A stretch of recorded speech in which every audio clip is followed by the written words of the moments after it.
Algumas das minhas mensagens descem do céu como uma inspiração divina. Em outras ocasiões, eu estou falando para atender a certas necessidades.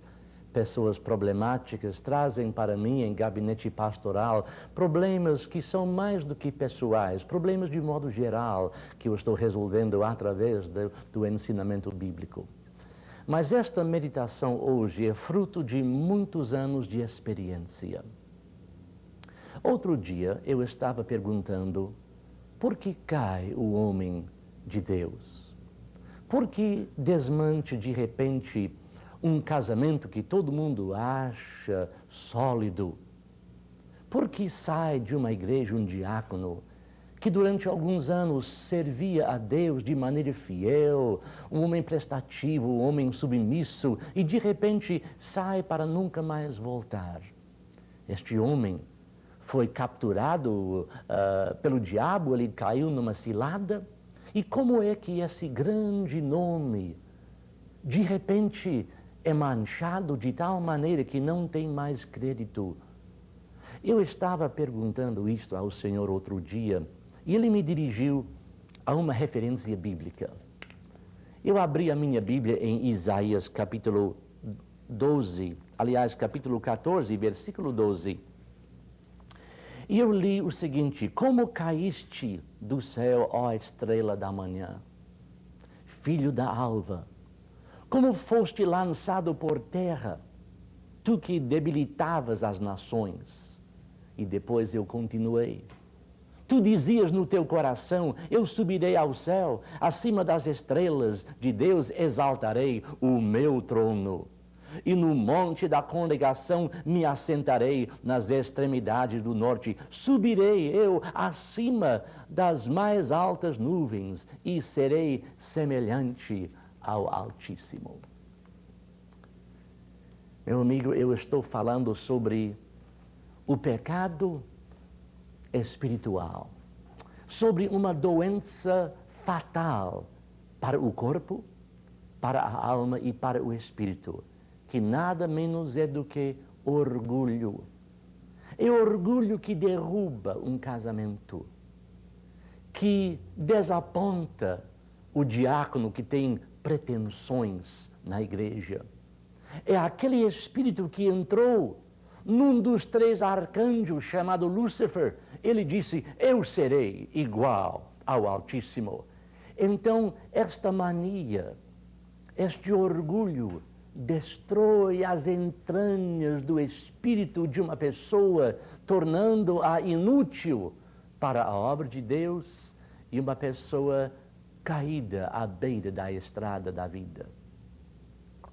Porque para o homem egoísta, o fim sempre justifica os meios. Ele faz qualquer negócio para alcançar o seu alvo. E o problema é que este alvo é chamado espiritual. Estou fazendo isto para Jesus. Estou trabalhando para Deus, então todo mundo tem que me acompanhar na mesma altura. Todo mundo tem que me servir. É o meu ministério.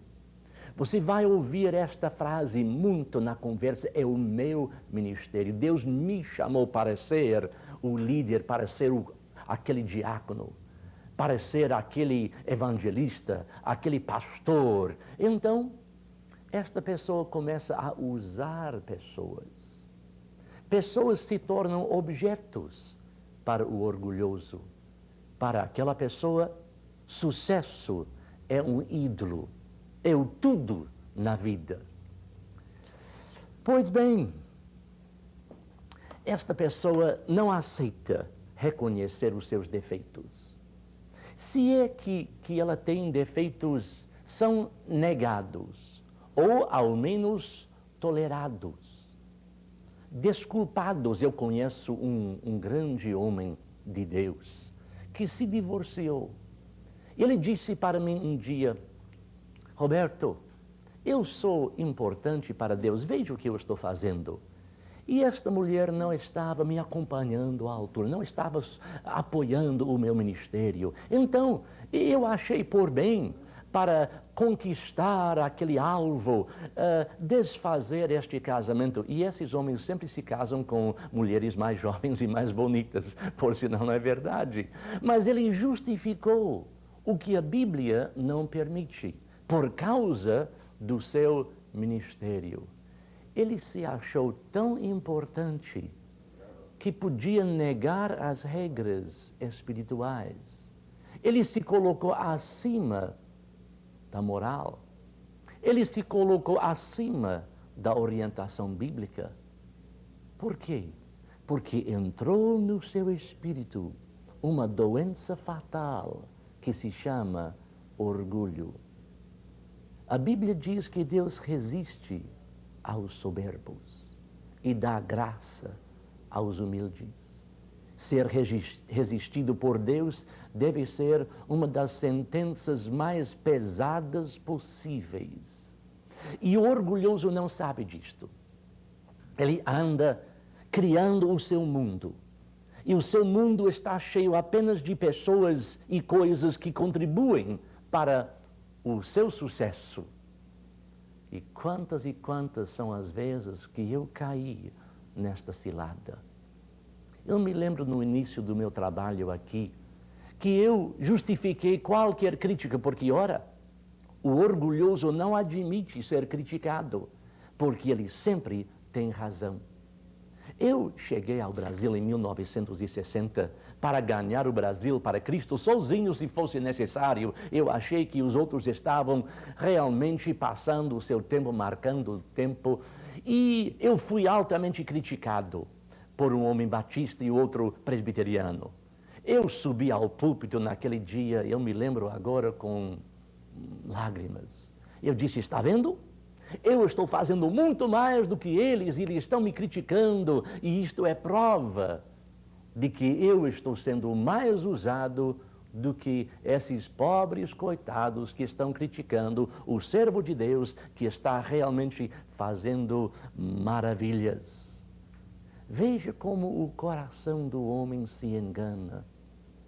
Veja como o orgulho pode se tornar ferrugem que come e que destrói aos poucos a vida. O orgulhoso não aceita limites à sua soberania. Portanto, ele é um homem muitas vezes solitário. Eu achei que esta solidão foi por causa de estar muito aquém dos que não podiam entender a grandeza da minha missão. A verdade é que o orgulhoso tem pessoas que admiram, mas muitas pessoas que o amam. É uma tristeza. Vendo depois, eu não sei se é por idade ou maturidade que eu estou chegando a esta conclusão, ou se o Espírito Santo de verdade está revelando uma das verdades que Oxalá podia ter aprendido há muitos anos atrás. Mas isto é orgulho mata. É uma doença fatal num casamento. Eu sou o melhor. Sou eu quem ganha o pão nesta casa, então sou eu quem manda. Não, a mulher diz, sou eu quem gera os filhos, eu tomo conta deste lar, então eu tenho que ser o mais importante. E então esta tensão começa a destruir o amor que nasceu puro e depois prejudicado pelo orgulho de cada um. Nós temos exemplos bíblicos disto. Adão e Eva é um exemplo. Vamos começar no início. Eva ouviu a voz do orgulhoso que queria ser maior do que Deus e disse para Eva, ora, tu queres ser igual ao Senhor, tu queres ter todo o conhecimento do bem e do mal, então coma desta fruta. Ela não precisava, não queria nem a fruta, mas queria sim ser igual a Deus. E o orgulhoso se torna o seu próprio Deus, uma posição incômoda, uma posição difícil de sustentar no decorrer dos anos. Então, o orgulho cria uma pedra de tropeço e cedo ou mais tarde o orgulhoso tem que cair, porque Deus chega ao ponto de dizer basta. Eu não posso mais abençoar esta pessoa cujo espírito está tão longe de mim, e lançou Lúcifer do céu para a terra e expulsou Adão e Eva do jardim. O velho fariseu disse: a minha oração é mais bonita, é mais caprichada. Eu não sei se você ouviu pessoas orando que tomaram conta da gramática, da beleza, do simbolismo, como se fosse dando um discurso para o povo presente. Oração é um grito que sai do coração: Pai, tem misericórdia de mim. E o pobre do publicano estava lá no canto, de cabeça baixa, enquanto o fariseu queria que todos vissem e ouvissem a sua vestimenta, o seu vestimento, a palavra que ele falou.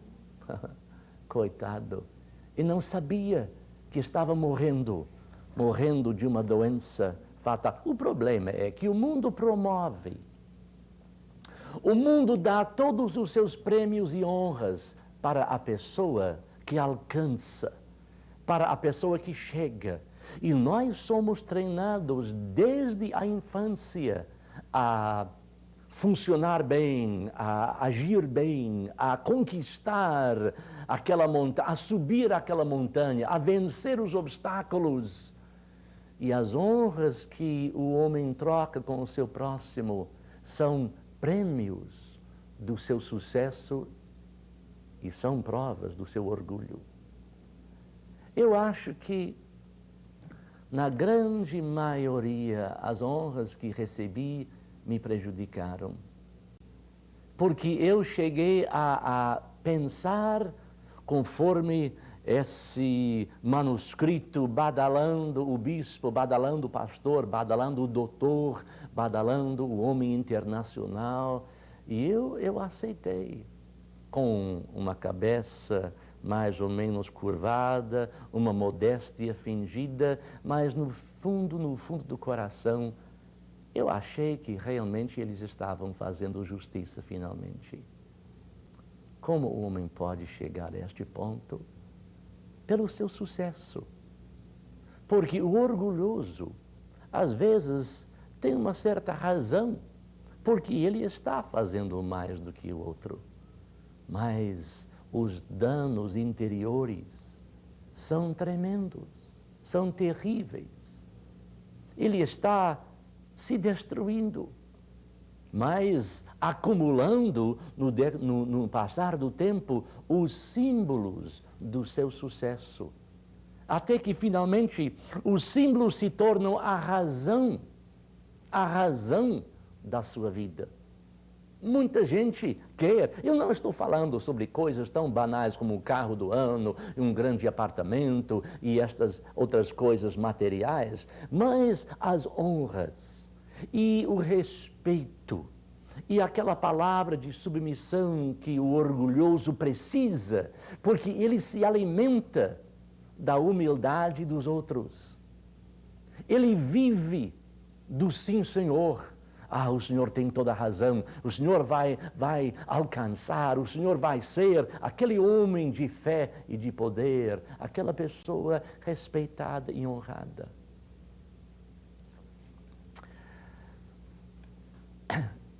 Em entrevista recentemente, o grande Elmer Bernstein, o regente, aliás, da Orquestra Sinfônica de Nova York, foi perguntado qual é o instrumento mais importante da orquestra.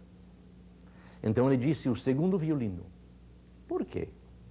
Porque qualquer orquestra sinfônica tem um primeiro violino de primeira, mas ninguém quer ser o segundo violino. Mas sem o segundo não existe harmonia. A segunda flauta, a segunda posição em cada orquestra, em cada parte da orquestra, é a posição mais importante. porque todo mundo quer ser o primeiro, ninguém quer ser o segundo. O nosso mundo é desenhado para honrar a pessoa que lidera, a pessoa que tem poder, que tem influência. E quanto mais poder adquire, mais orgulhosa se torna esta pessoa. Deixe-me falar um pouquinho sobre a rivalidade ministerial. Sobre os carismáticos, que de 30 anos para cá estão adquirindo dons espirituais, achando algumas pessoas que estes dons são condecorações pela sua espiritualidade, criando crentes de segunda classe, de terceira classe e crentes que estão chegando à minha altura. Os dons do Espírito Santo podem criar orgulho, e como não? E no extremo, há pessoas que têm aquele complexo messiânico. Eu tenho que ganhar este mundo para Jesus sozinho, mas com a ajuda dos meus ajudantes, auxiliares e tal. Só tem um Messias cujo nome é Jesus Cristo. Complexo messiânico é nada mais do que isto, é um complexo. É o cúmulo de orgulho, achando a pessoa que sou eu. O próprio Jesus disse, não sou eu, mas o Pai que vive em mim. Isto me leva a considerar a cura para esta doença fatal.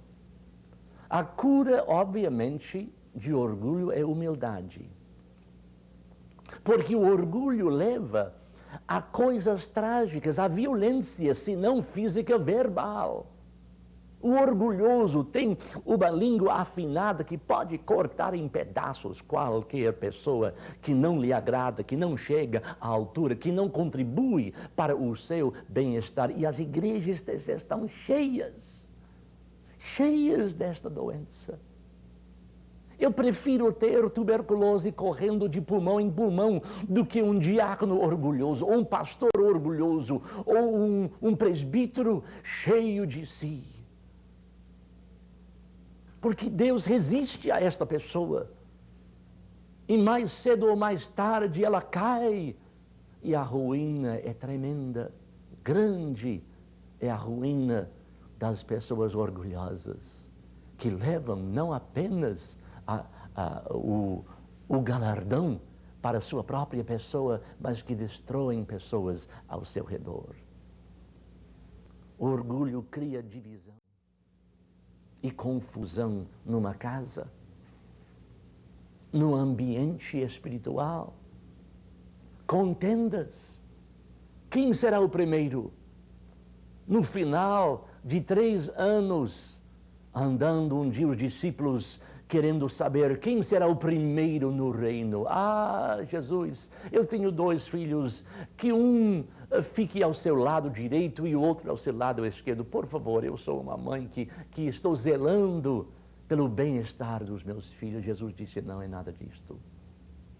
Meu reino não é deste mundo. Vocês não entendem que não é pela posição física ao meu lado, mas o primeiro será o último será o primeiro, mas nós não entendemos nem acreditamos nesta palavra que Jesus falou.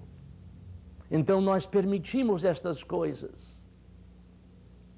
O pior ainda é que o orgulhoso está destruindo a imagem de Jesus Cristo. Nós fomos criados à imagem do Senhor e recriados em Jesus Cristo para ser representantes, para ser Jesus aqui neste mundo. Para que a palavra nossa seja a palavra dele. Para que as mãos e os olhos e o coração e a mente sejam todos transformados em algo para glorificar o nome de Jesus Cristo. Mas o orgulhoso capricha a sua imagem própria, capricha as suas palavras, tem medo de falhar, Portanto, ele se cerca com certas garantias de sucesso, achando que quanto maior torna-se ele, maior é a obra de Deus ao seu redor. Que decepção e que engano. Humildade. Eu quero dizer 3 coisas sobre humildade que são importantes. Eu já citei o versículo que diz: Deus resiste aos soberbos, aos orgulhosos, mas dá graça aos humildes. Os homens mais importantes da história, como Moisés, o homem mais manso na face da terra, que não se defendeu, mas o homem de grande poder com Deus e com os homens também. 3 coisas importantes sobre humildade. Humildade não é negar suas qualidades. Ah, quem sou eu? Eu não sou ninguém. Me deixe aqui, eu vou cruzar os braços, vou sentar entre os irmãos. Eu não... Humildade não é saber que tem 10 talentos e dizer que só tem 9. Isto é falsa humildade.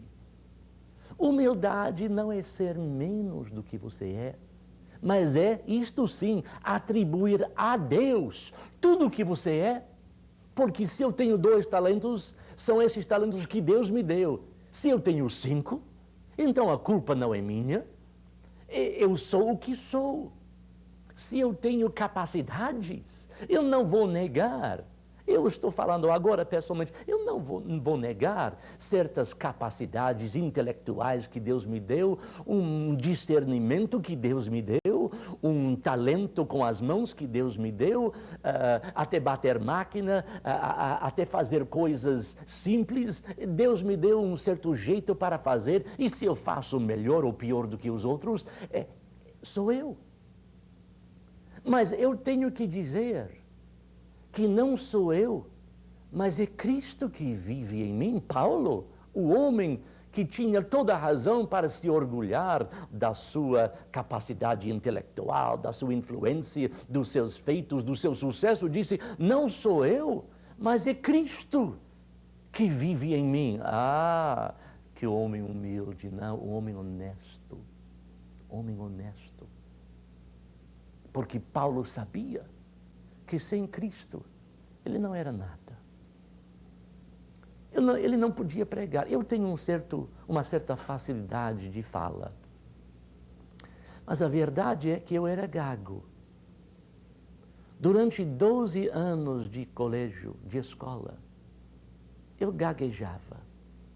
Ao ponto da professora dizer para a outra, quando eu passei do ano, dizer: ora, tome cuidado com esse rapaz McAllister e não faça perguntas para ele, porque ele não pode responder. Depois Deus me curou. E há quem diz, ele fez uma obra bem demais, boa demais. Mas eu tenho uma certa facilidade de pregar mensagens, de ficar de pé com um versículo na mão. Muitas vezes eu vou ordenar um pastor só com uma ideia só. E o que sai abençoa, prepara este homem.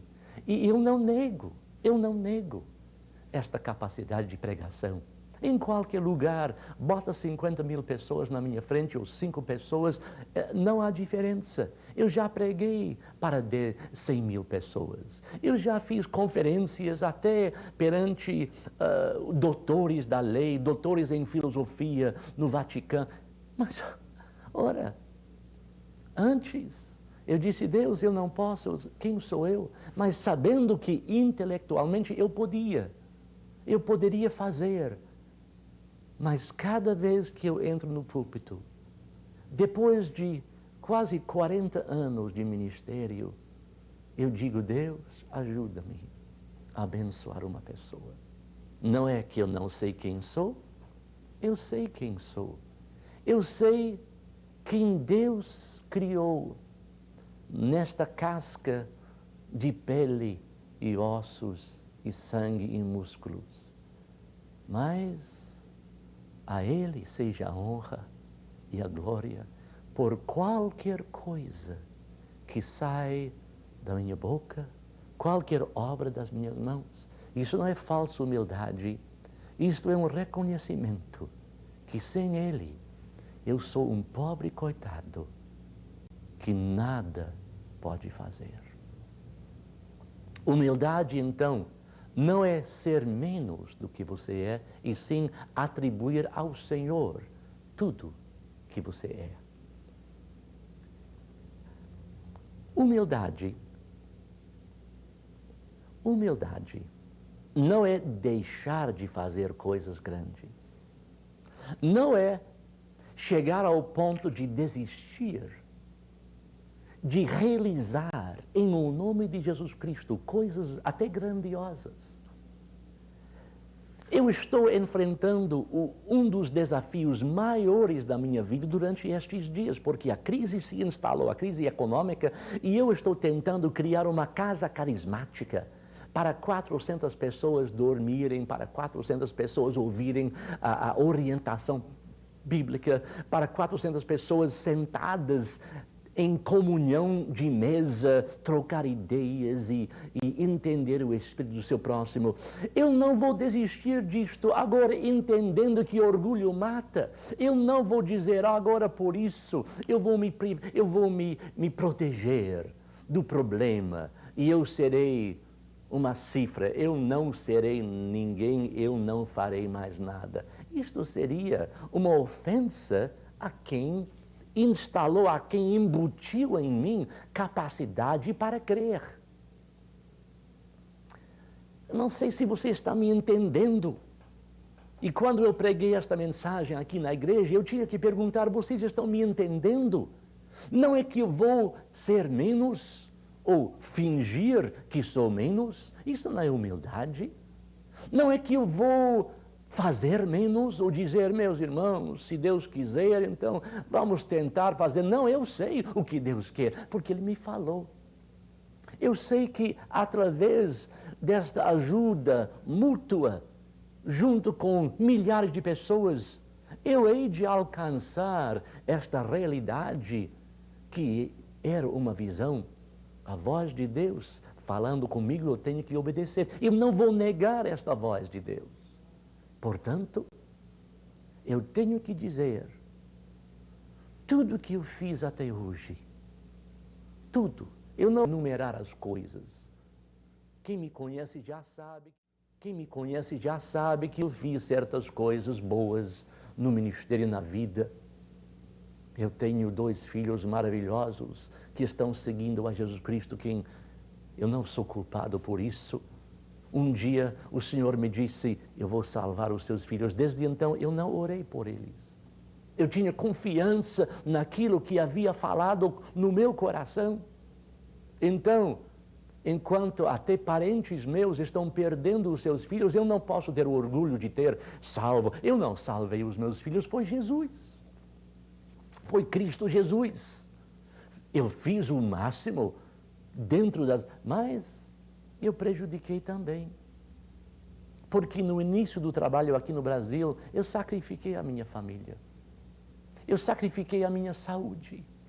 Eu cheguei a um esgotamento ao ponto de sofrer infarte, porque eu estava ganhando esta cruzada de nova vida, estava brilhando e todo mundo estava na boca de muita gente. Que Deus o abençoe rica e abundantemente. E estas frases que agora são comuns saíram deste coração que eu tenho. Então, se Deus salvou a minha família, foi Ele. Se Deus construiu qualquer casa, foi Ele. Se Deus arrumou ministério radiofônico, é Ele. Você está me entendendo? Estou falando do meu coração para você. E qualquer coisa que porventura eu fizer no futuro, é Ele, por meu intermédio. Não sou eu, mas é Cristo que opera, que funciona em mim. E se eu tenho qualquer coisa boa, é porque Ele a me deu.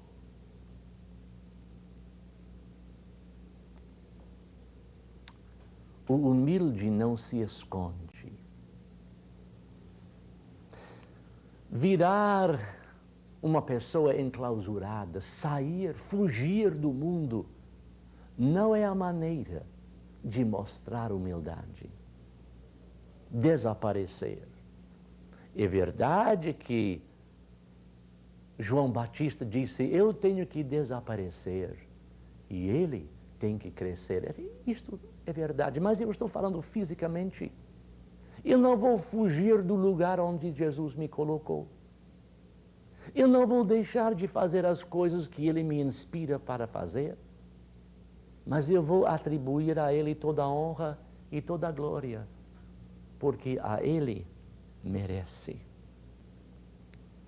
Porque quando eu apareço de maneira certa, quando o Roberto McAllister, que as pessoas reconhecem, reflete a imagem de Jesus. Quando, através de uma humilhação, eu chego ao ponto de reconhecer que é só Cristo, é tudo de Cristo. Quando esta doença, que chama-se o orgulho, é submetida a um processo de humilhação, então Cristo pode ser visto. É Jesus, não é Paulo, não é Pedro, não é Joaquim, não é fulano, não é Roberto, mas é Jesus Cristo. E o mundo será salvo, não pelos grandes, mas por Jesus Cristo. O mundo não será salvo pelos grandes evangelistas, a não ser através do Cristo ungindo e operando e atuando por intermédio destas pessoas. Deixe-me falar sobre Jesus e Paulo no final desta conversa. Jesus humilhou-se a si mesmo. Humildade não é imposta. Jesus nunca fez ninguém humilde. Deus não trabalha desta maneira. O próprio Jesus se humilhou. Este verbo é reflexivo, humilhar-se. Eu tenho que me humilhar para não ser humilhado diante do mundo. Jesus ficou tão humilde. O Rei, o co-criador do universo, que manda em legiões de anjos, ele chegou ao ponto de lavar os pés. E não foi uma lavagem caprichada e filmada, com pés já lavados e perfumados e depois beijados. Não foi, não. Esses pés foram sujos da poeira da estrada. E Jesus se curvou e Pedro disse, o Senhor não vai lavar os meus pés. Não foi por humildade que Pedro falou, não. Foi por orgulho. E Jesus disse, meu filho, se eu não lavar os teus pés, tu não tens nada comigo. Ah, Jesus, então não apenas os meus pés, a minha cabeça e as minhas mãos e tudo que sou e tenho. E Jesus se curvou. Por quê? Para mostrar a sua humildade. Não, humildade não se mostra. Você não tem um espetáculo de humildade. Espetáculos são de orgulho.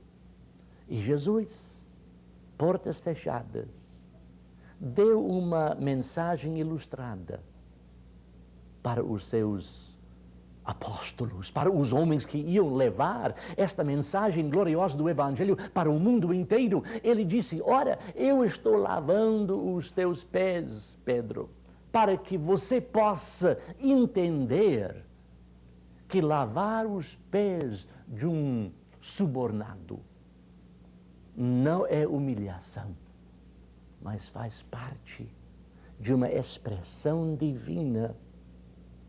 Jesus se humilhou e nós temos que ser como Ele é. Eu abri a minha Bíblia em 2 Coríntios, capítulo 12, onde o apóstolo Paulo, o homem que sabia do problema, disse E para não me ensoberbece com a grandeza das revelações. Ora, ele não negou a grandeza das revelações, mas ele estava bem ciente do problema. Porque quem recebe revelações é sujeito a um orgulho incrível. E eu estou vendo aqui no Brasil pessoas agraciadas, pessoas abençoadas que se tornam autoridades espirituais e todo mundo tem que se curvar diante da sua iluminação espiritual, diante da sua revelação. Paulo disse, não é assim.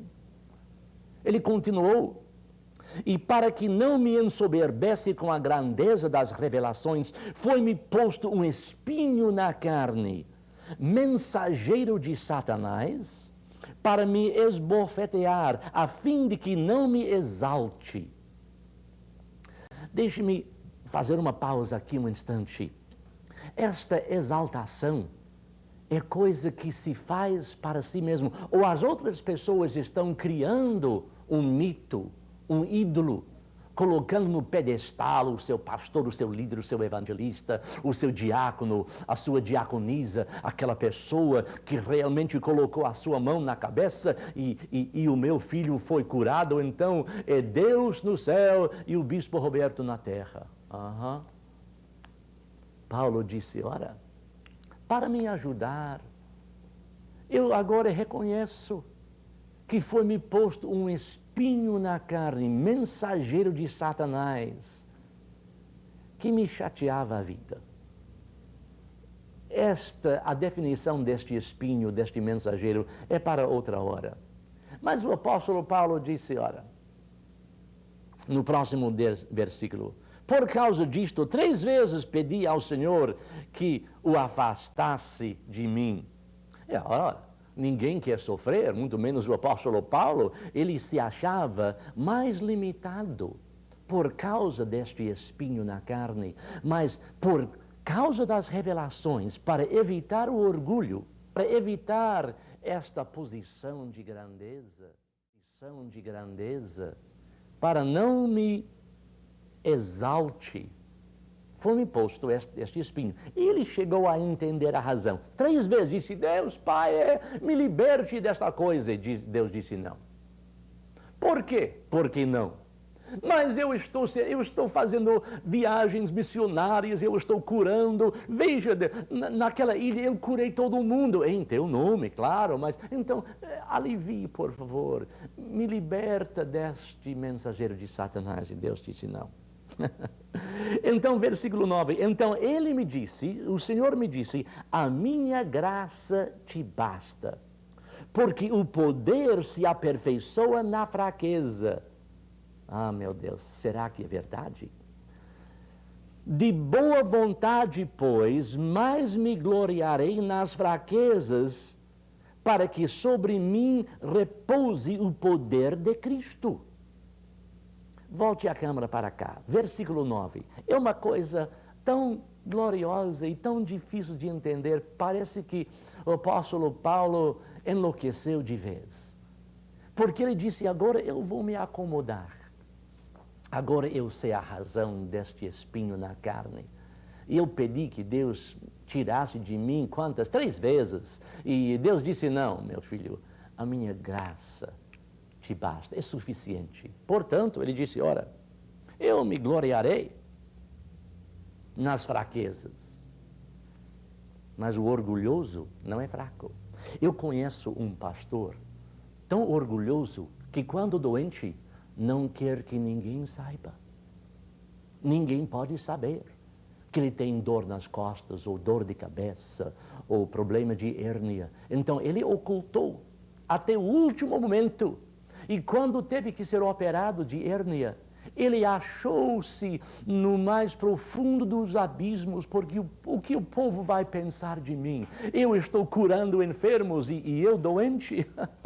O homem não entendeu que somos feitos de carne, que nada temos para apresentar senão os dons de Deus, senão a pessoa presente de Deus, mas somos sujeitos a estes espinhos mensageiros de Satanás que vêm atormentar e atribular e bagunçar a nossa vida. Então o apóstolo Paulo terminou este discurso muito estranho, dizendo em versículo 10, pelo que sinto prazer. Ah, Paulo, paciência. Não, ele disse, eu sinto prazer nas fraquezas, nas injúrias, nas necessidades, nas perseguições. Foi longe demais, porque eu não... Ora, eu digo a verdade, custa para chegar a este ponto. Custa anos de sofrimento, anos de bate-papo com o Papai do Céu. Deus, por que eu? Por que? Deus disse, por que não? Tu és maior do que o teu próximo? Bem, eu pensei que eu era, afinal de contas, eu sou um apóstolo. E Paulo disse, finalmente, ora, eu tenho prazer nas fraquezas, nas injúrias, nas necessidades, nas perseguições, nas angústias. O homem é louco? Não. O homem é humilde. Até de perseguição, ele teve prazer. Nós chegamos a este ponto. Ele não disse, eu tenho orgulho, porque isto é prova da minha superioridade, da minha espiritualidade, está vendo?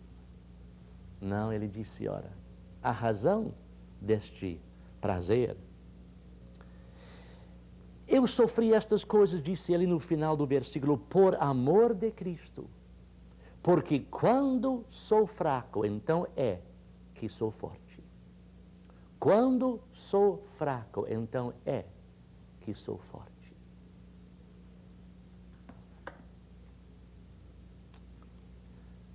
Eu estava pregando sobre a cura integral, sobre a cura da pessoa inteira. E esta cura começa no espírito. Quem deseja ter saúde completa, afasta-se do orgulho. Porque orgulho mata, orgulho cria obstáculos e tem efeitos laterais tremendos. Cria violência, confusão e acaba com a obra de Deus. Porque não é mais obra de Deus, é obra de fulano, é obra do grande homem, é obra do evangelista, é obra do pastor, é obra do diácono. Ah, meu caro irmão, meu caro colega, tenha a bondade de examinar-se. Se eu tivesse sabido desta verdade, eu sabia, mas eu tinha que trabalhar e sofrer para chegar a este momento de saber a razão deste versículo que eu citei no início. Como caíste? Agora não é difícil entender a caída, porque a pessoa ficou cheia de si, convencida, orgulhosa. Jesus não é nada disto. E Deus não permite. Se você quiser saúde emocional e mental, você tem que se humilhar perante o Senhor. Se você quiser saúde mental e viver uma vida espiritual, você tem que se afastar deste espírito de um soberbo. O que eu sou pela graça de Deus. O que eu faço pela graça de Deus. Quem sou eu? Eu sou Roberto, um servo do Senhor, que nada é e nada será, senão pela bondade do Senhor. Sejamos humildes e teremos uma vida abundante. Até a próxima vez. Que Deus o abençoe rica e abundantemente.